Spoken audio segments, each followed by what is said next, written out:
yang pada saat ini dengan Bapak siapa?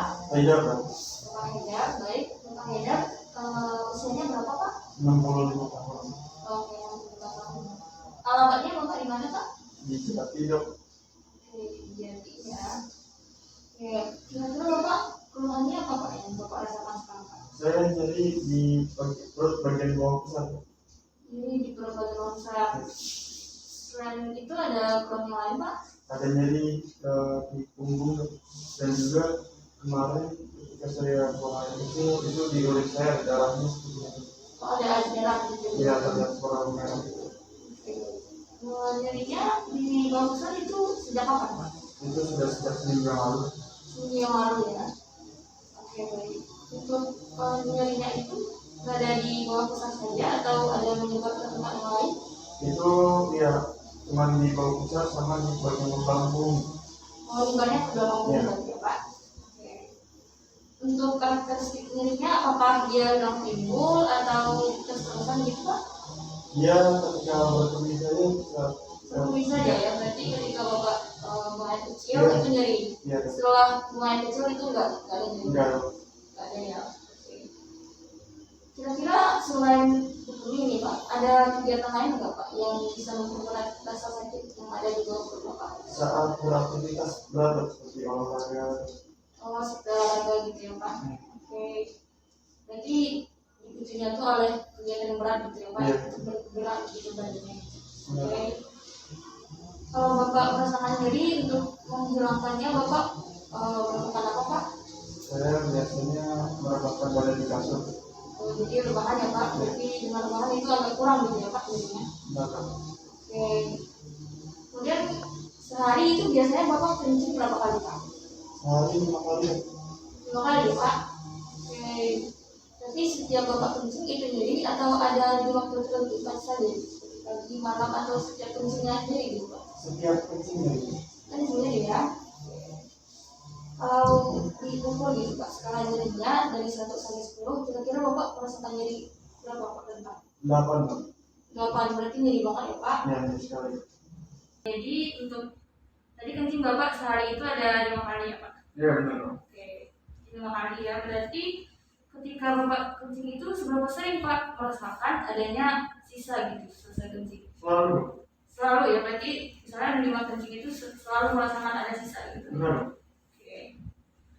Kemudian juga Bapak seberapa sering harus kembali kencing dalam waktu kurang dari 2 jam setelah kencingnya? Kadang-kadang sih, Bro. Kadang-kadang ya, kadang-kadang iya, kadang-kadang enggak. Iya. Kemudian Bapak juga seberapa sering Bapak merasakan kencing Bapak itu terputus-putus? Selalu itu.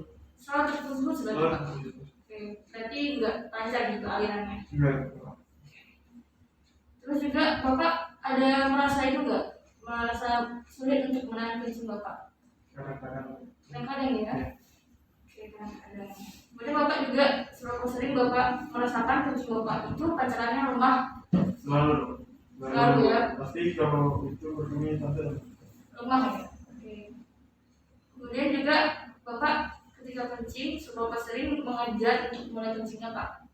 Selalu harus sering mengajar. Harus mengejar dulu berarti keluar gitu kencingnya Pak? Iya. Oke.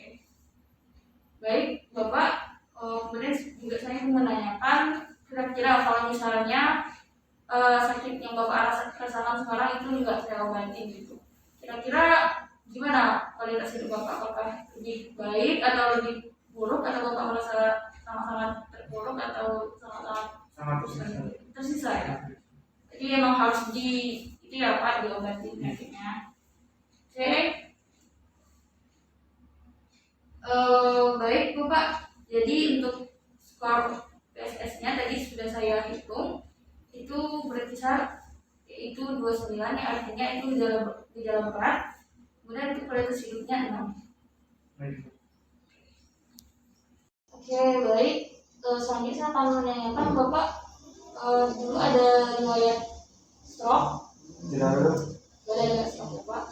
Penyakit yang ada di saluran kencing Bapak ada batu, ada infeksi? Dulu ada pernah saya berobat ke spesialis urologi itu ada batu, udah dioperasi tapi udah dioperasi. Berarti Bapak juga memiliki operasi ya Pak? Iya, udah Di pernah. mana Pak operasinya? Di Jamil. Oh, berarti batunya di ginjal atau di organ Di ginjal. ginjal ya? Oke Pak. Kemudian juga kalau keluarga Bapak ada juga memiliki riwayat operasi atau sakit di saluran kemih? Ada bapak. Bapak itu apa? Dia sama batu ginjal. Batu ginjal juga berarti? Iya. Oke. Bapak sebelumnya ada bapak-bapak? Ya, dan apa? Bapak-bapak. Iya. Berapa tuh Pak? Kira-kira habis sehari? Sehari habis satu ini dong. Satu bungkus. Satu bungkus. Oke, sehari satu bungkus ya Pak. Oke. Bapak ada alergi obat tertentu? Nah itu kok yang itu. Gak ada alergi obat. Kalau Bapak ada mengonsumsi obat tertentu saat ini? Saat ini nggak bisa. Gak ada ya. Oke. Pak, setelah saya bertanya-tanya sama Bapak, saya ingin itu ya untuk mengkonfirmasi diagnosis yang lebih akurat, saya akan melakukan pemeriksaan fisik kepada Bapak. Nanti Bapak akan saya minta untuk membuka pakaian dan celananya. Kemudian nanti Bapak bisa berbaring di bed.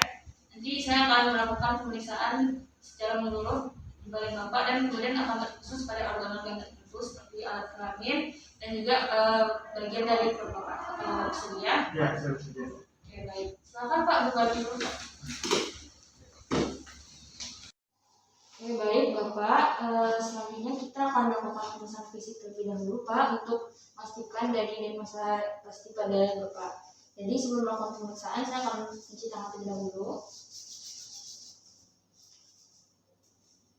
Baik, setelah mencuci tangan, saya akan melakukan pemeriksaan fisik pada Bapak. Jadi untuk pertama itu kita akan melakukan pemeriksaan fisik pada umum, dimana pada pasien itu kompos mentis, kemudian nafasnya itu ada 20 kali per menit normal, kemudian untuk nadi 90 kali per menit normal, tekanan darahnya 120 per 80 normal, kemudian untuk suhu 36 derajat Celcius normal, kemudian untuk skala nyeri tadi 8. Kemudian selanjutnya itu saya akan melakukan pemeriksaan inspeksi dari atas ke bawah. Oke, baik. Untuk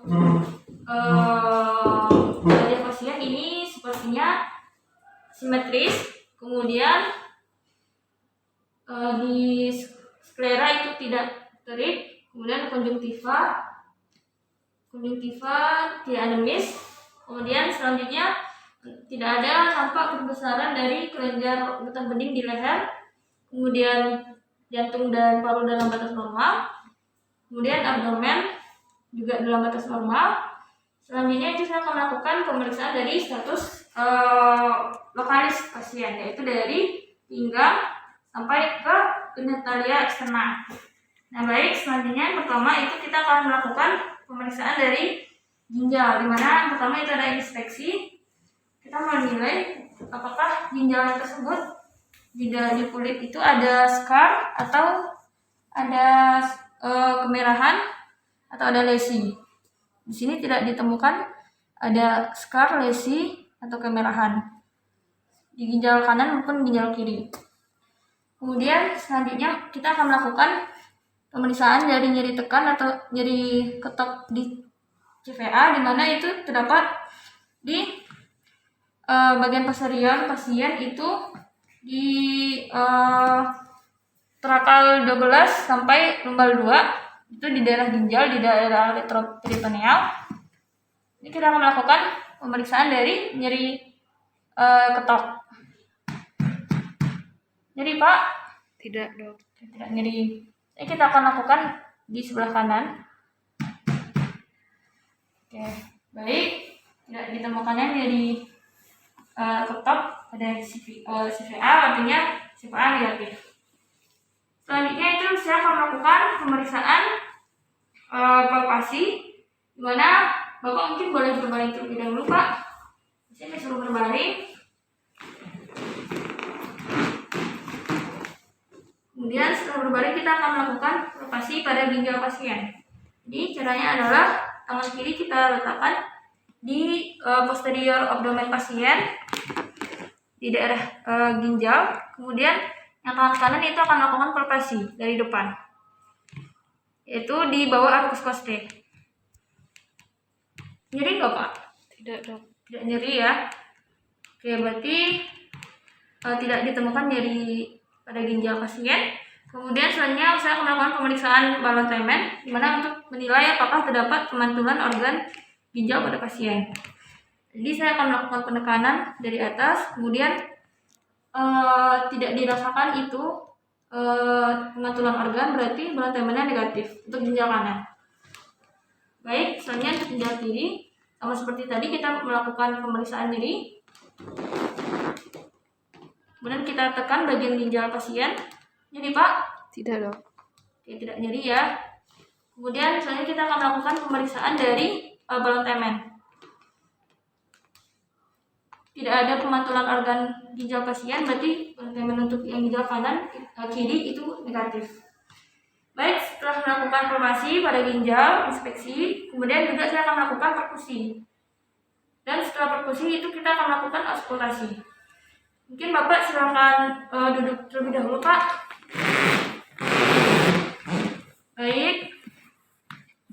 Untuk auskultasi itu kita akan menilai ginjal pasien apakah terdapat berui atau tidak.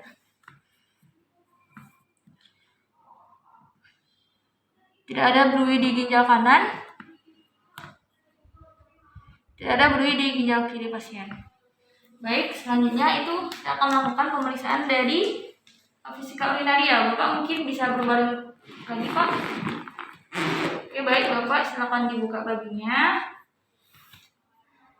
Dan celananya agak di ke bawah depan ya Pak. Baik, jadi pertama kita akan inspeksi terlebih dahulu. Di sini tidak nampak ada kelainan kulit pada pasien seperti kemerahan, ulkus atau scar pada fisika urinarianya. Kemudian selanjutnya saya akan melakukan palpasi di daerah abdomen, terutama di daerah fisika urinaria, yaitu di suprapubis. Nyeri Pak? Nyeri sekali, Dok. Nyeri sekali ya. Baik, pasien merasakan nyeri ketika dilakukan palpasi di suprapubik. Kemudian selanjutnya saya akan melakukan palpasi. Palpasi kita lakukan dari suprapubik ke arah kranial. Terdapat perubahan sarannya dari peka ke timpani. Kemudian dari buli-bulinya ini kesannya itu seperti kesan penuh. Kemudian selanjutnya itu kita akan melakukan pemeriksaan dari organ genitalia eksterna pada pasien. Baik Bapak mungkin bisa diturunkan celananya Pak. Baik. Selanjutnya itu kita pertama melihat dari penis pasien. Pertama kita akan melakukan inspeksi terlebih dahulu. Tidak nampak adanya scar, ulkus atau kemerahan pada penis pasien. Kemudian perkutium pasien itu sudah disunat. Kemudian juga untuk meatus uretra eksternanya itu berada di puncak bulan penis. Kemudian selanjutnya kita akan melakukan palpasi pada penis pasien, yaitu dengan melakukan perabaan pada glensnya. Kemudian kita tekan, tidak ada keluar cairan atau discharge dari penis pasien. Nah, kemudian selanjutnya itu kita akan melakukan pemeriksaan pada skrotum, di mana yang pertama itu kita bisa melihat dari inspeksi terlebih dahulu. Dari skrotum itu tidak terlihat adanya scars, ulkus atau nodul-nodul yang tidak jelas pada pasien. Baik, Bapak, selanjutnya saya akan melakukan pemeriksaan dari colok dubur, di mana tujuannya adalah untuk mengetahui apakah terdapat pembesaran prostat pada Bapak atau tidak. Nah, baik, nanti akan saya masukkan jadi saya ke dubur Bapak dan akan terasa sedikit tidak nyaman. Apakah bersedia? Baik, bersedia ya Pak. Sebelum melakukan pemeriksaan colok dubur, itu kita akan mempersiapkan alat aduan terlebih dahulu. ada handscoon dan juga jeli. Baik, setelah alatnya siap, kita akan memasang handscoon terlebih dahulu.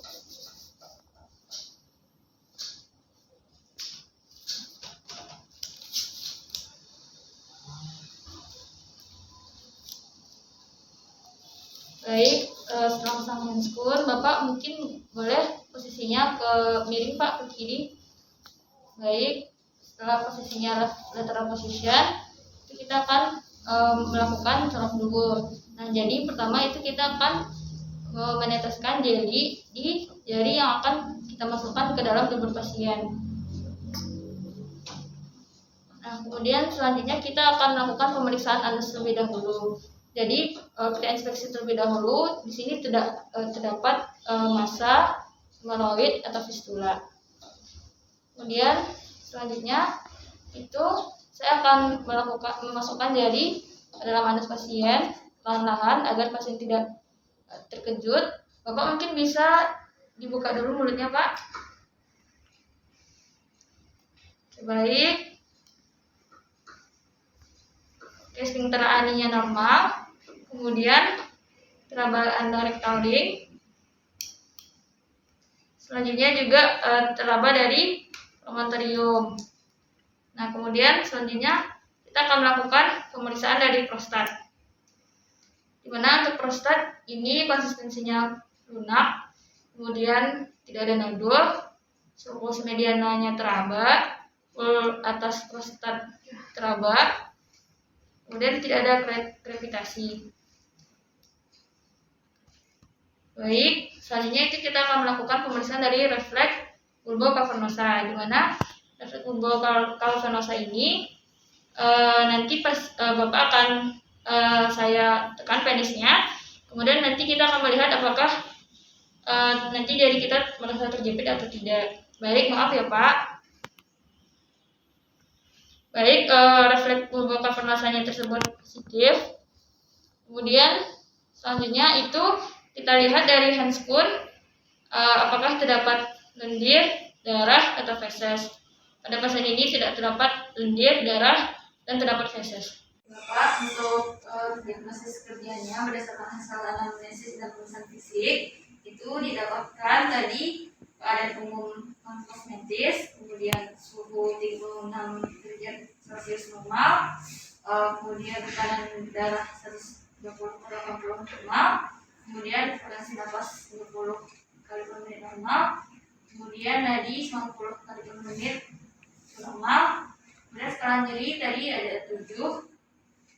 Kemudian untuk pemeriksaan status generalis itu dari wajah simetris, sklera tidak ekterik, konjungtiva tidak mundis, kemudian tidak terdapat besaran penyakit getah bening di daerah leher, jantung dan paru dalam batas normal, untuk abdomen juga dalam batas normal, ekstremitas normal.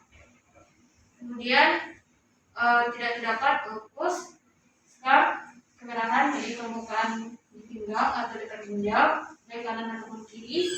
Kemudian tidak ada nyeri tekan atau nyeri otot CPA, yang artinya CPA tersebut negatif. Kemudian ketika palpasi temannya tersebut negatif, tidak ada kemantulan dari organ ginjal. Kemudian untuk inspeksi dari organ vesical urinarianya itu tidak ditemukan kelainan, namun ketika palpasi terasa nyeri. Kemudian untuk kondisi itu didapati pertukaran dari suara timpani ke buka timpani.